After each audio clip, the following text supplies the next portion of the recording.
What is going on, guys? Mobile Carrier News here, and we have some news on all three carriers.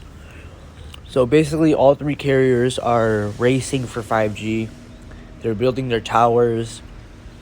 They're picking up capacity improvements, and they're basically trying to go neck and neck to see who can finish the last one and be number one. Obviously, finish the. It's like the horse's race, the 5G. So this article is very interesting because it goes back to back on which carrier is doing which.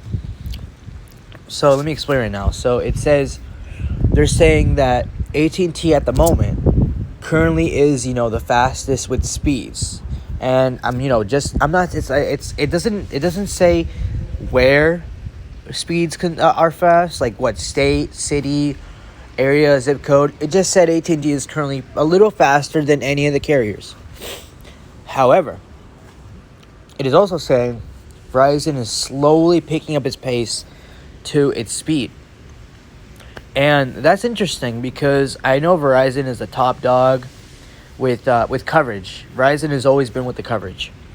But it does seem that Verizon is playing catch-up consistently and quickly to AT&T, even though AT&T has the fastest speeds and network, and they're slightly better than T-Mobile. However, that's another problem. So, in this article I'm reading, it also states that T-Mobile is also catching up to a little bit of Verizon, but catching up more to AT&T. So, when I hear that, that should be a little concerning to AT&T, the fact that T-Mobile, the third largest carrier, which merged with Sprint, by the way, and merged with them recently, I believe a year ago, they're currently catching up.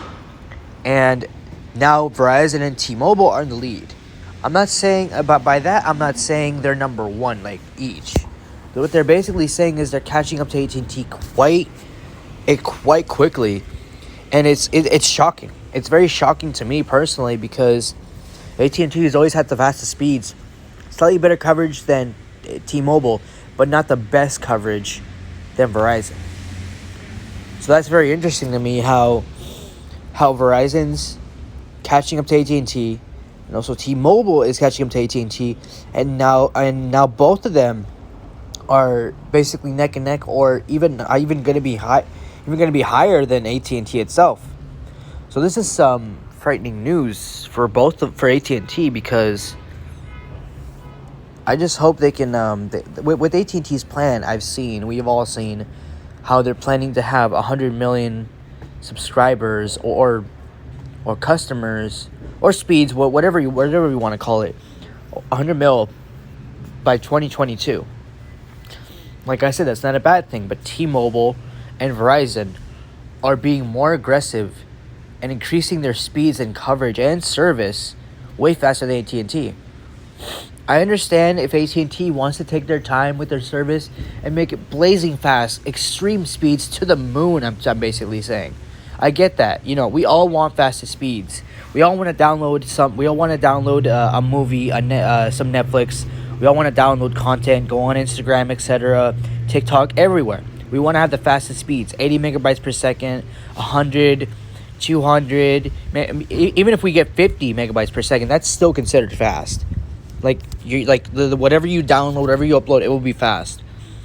But it does seem that all of them are trying to catch up to AT&T, Verizon, and T-Mobile specifically, and that's insane. I really don't know if AT&T can handle being the fastest anymore, because like I said, they have good coverage, a little bit better coverage than T-Mobile. They're not number one compared to Verizon, so it's basically neck and neck.